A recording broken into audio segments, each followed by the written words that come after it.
नमस्कार दोस्तों, सुपरफास्ट ताजा समाचार में आप सौ मित्रों स्वागत है। दोस्तों, ताजा और महत्वना समाचार की बात कर लीए तो प्रथम समाचार ने लईने बात कर लीए तो राज्यना खेडूतोने राहत आपती हवामान विभागनी आगाही सामे आवी छे।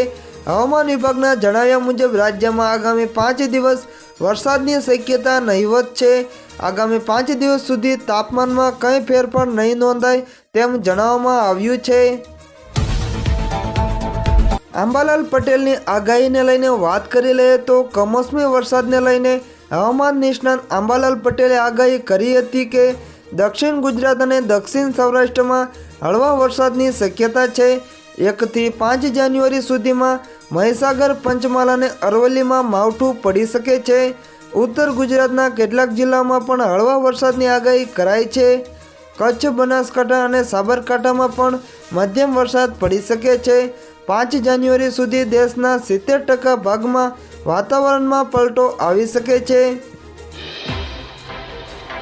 दर्शक मित्रों, बीजा महत्वना समाचार की बात करी लईए तो मोढेरा सूर्य मंदिर खाते सीएम भूपेन्द्र पटेल सहित दिग्गजों सूर्य नमस्कार अभियान में थया सहभागी, करी नवा वर्षनी शुभ शुरुआत। समाचार ने जाणी लईए तो नवा वर्षना प्रथम दिवसे मोढेरा सूर्य मंदिर खाते राज्य कक्षानो सूर्य नमस्कार समारोह योजायो हतो।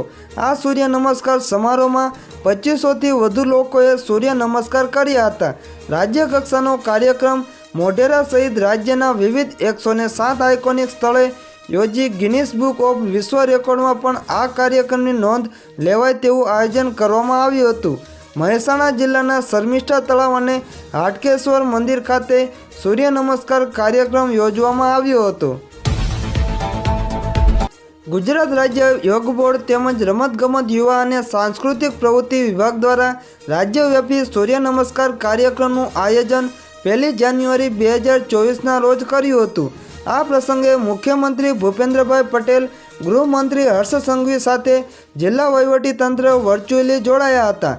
નવા વર્ષના પ્રથમ દિવસે સામૂહિક સૂર્ય નમસ્કાર કરી ગુજરાત રાજ્યએ વિશ્વ વિક્રમ સ્થપાય તેવા પ્રયત્નો હાથ ધર્યા હતા।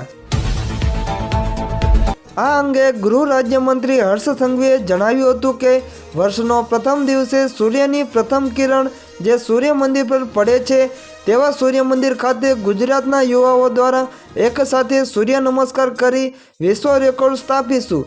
મુખ્યમંત્રી ભૂપેન્દ્ર પટેલની આગેવાનીમાં 108 સ્થળો પર યુવાનો વર્ષના પહેલા દિવસે સૂર્ય નમસ્કાર કાર્યક્રમમાં જોડાયા હતા। દર્શક મિત્રો, બીજા મહત્વના સમાચારની વાત કરી લઈએ તો નવા વર્ષના શુભારંભે ઈસરોએ સર્જ્યો છે વધુ એક ઇતિહાસ। સમાચારને જાણી લઈએ તો ઈસરો એટલે કે ભારતીય અવકાશ સંશોધન સંસ્થા જે વર્ષ 2024ની શરૂઆત ધમાકેદાર કરી છે। અવકાશ એજન્સી નવા વર્ષના પ્રથમ દિવસે જ એક્સ-રે પોલારીમીટર સેટેલાઇટ સફળતાપૂર્વક લોન્ચ કર્યું છે। આ સાથે બ્લેક હોલના સ્ટડી મામલે આ સિદ્ધિ મેળવનાર ભારત વિશ્વનો બીજો દેશ બની ગયો છે।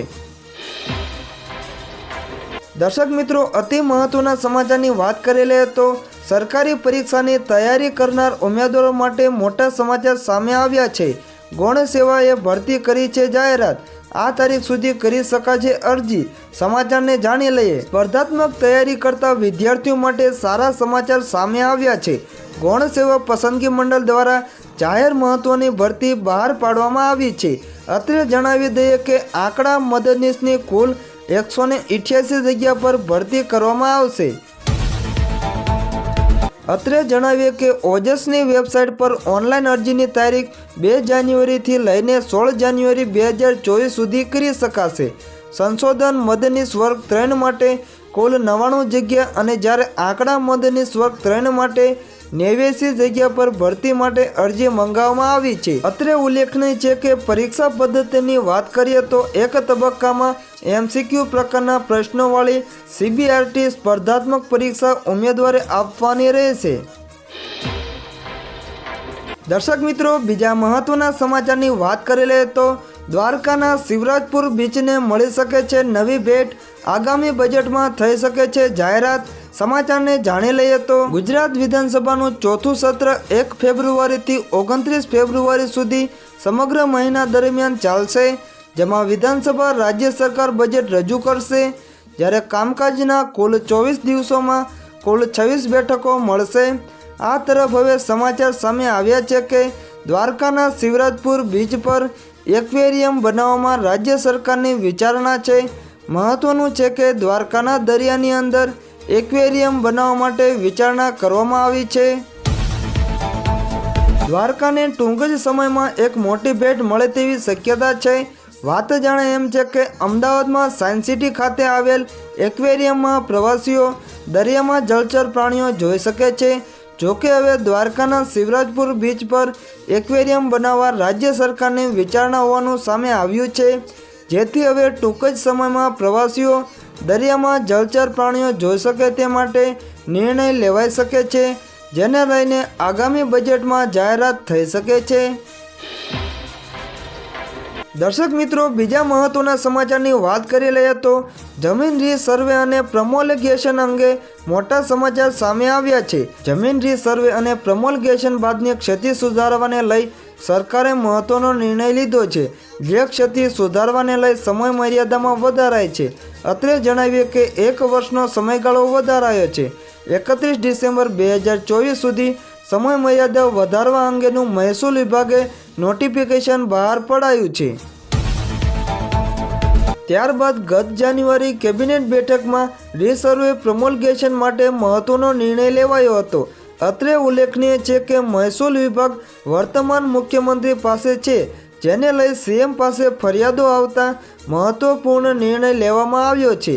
રીસર્વેને નિર્ણય બાદ આ વર્ષ તમામ ક્ષતિ દૂર કરવા માટે સમય મર્યાદા વધારવામાં આવી છે। દર્શક મિત્રો, બીજા મહત્વના સમાચારની વાત કરી લઈએ તો પીએમ મોદી ફરીવાર ગુજરાત પધારશે। સમાચારને જાણી લઈએ તો વાઇબ્રન્ટ ગુજરાત સમિટ માટે વડાપ્રધાન નરેન્દ્ર મોદી 2 દિવસ ગુજરાત પ્રવાસે આવી રહ્યા છે। પીએમ મોદી 9 જાન્યુઆરીના રોજ ગ્લોબલ ટ્રેડ શોના કાર્યક્રમમાં હાજરી આપશે। ગાંધીનગર હેલીપેડ ગ્રાઉન્ડ ખાતે યોજાનાર ગ્લોબલ ટ્રેડ શોને ખુલ્લો મુકાશે। તેમજ 9 જાન્યુઆરીએ પીએમ મોદી રાત્રે રાજભવનમાં રોકાશે। તેમજ 10 જાન્યુઆરીએ મહાત્મા મંદિરમાં વાઇબ્રન્ટ ગુજરાત ગ્લોબલ સમિતિનું ઉદ્ઘાટન કરશે। વડાપ્રધાન નરેન્દ્રભાઈ મોદીના નેતૃત્વ અને મુખ્યમંત્રી ભૂપેન્દ્ર પટેલના માર્ગદર્શનમાં આગામી જાન્યુઆરી 2024માં 10મી વાઇબ્રન્ટ ગુજરાત ગ્લોબલ સમિતિ યોજવામાં જઈ રહી છે।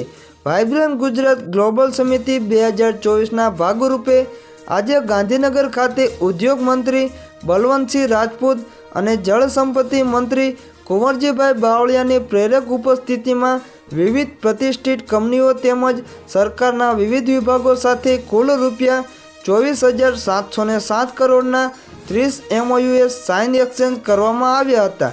આ MOUsના અમલીકરણ થકી ગુજરાતમાં વિવિધ ક્ષેત્રે 38,000થી વધુ યુવાનોને પ્રત્યક્ષ અને પરોક્ષ રોજગારીની તકો ઉપલબ્ધ થશે। દર્શક મિત્રો, બીજા મહત્વના સમાચારની વાત કરી લઈએ તો લોકસભા ચૂંટણી પહેલાં ગિફ્ટ સિટીને મળશે વધુ એક ભેટ। મેટ્રો કનેક્ટિવિટીને લઈ ગાંધીનગર વાસીઓ માટે ગુડ ન્યૂઝ। સમાચારને જાણી લઈએ તો ગાંધીનગરમાં આવેલું ગિફ્ટ સિટી અત્યારે ચર્ચાનું કેન્દ્ર બન્યું છે। દારૂ પરમિટ બાદ ગિફ્ટ સિટી માટે વધુ એક મહત્વના સમાચાર સામે આવ્યા છે। આગામી એપ્રિલ મહિના સુધીમાં મોટેરાથી ગિફ્ટ સિટી અને ત્યાંથી સેક્ટર 1 સુધી મેટ્રો પ્રાયોગિક ધોરણે મેટ્રો શરૂ થાય તેવી પૂરેપૂરી સંભાવનાઓ સેવાઈ રહી છે। મોટેરાથી ગાંધીનગરના સેક્ટર 1 સુધી મેટ્રોની કામગીરી અંતિમ તબક્કામાં ચાલી રહી છે। ત્યારે મોટેરાથી ગાંધીનગર સેક્ટર 1 સુધી લોકસભાની ચૂંટણી પહેલાં મેટ્રો પ્રાયોગિક ધોરણે ચાલુ કરે તેવી સંપૂર્ણ શક્યતા છે। તો બીજી તરફ વાત કરવામાં આવે તો કાંકરિયા ઈસ્ટ સ્ટેશન પણ બનીને તૈયાર થઈ ગયો છે। હવે તેને ચાલુ કરવા માટે ગ્રીન સિગ્નલની રાહ જોવાઈ રહી છે।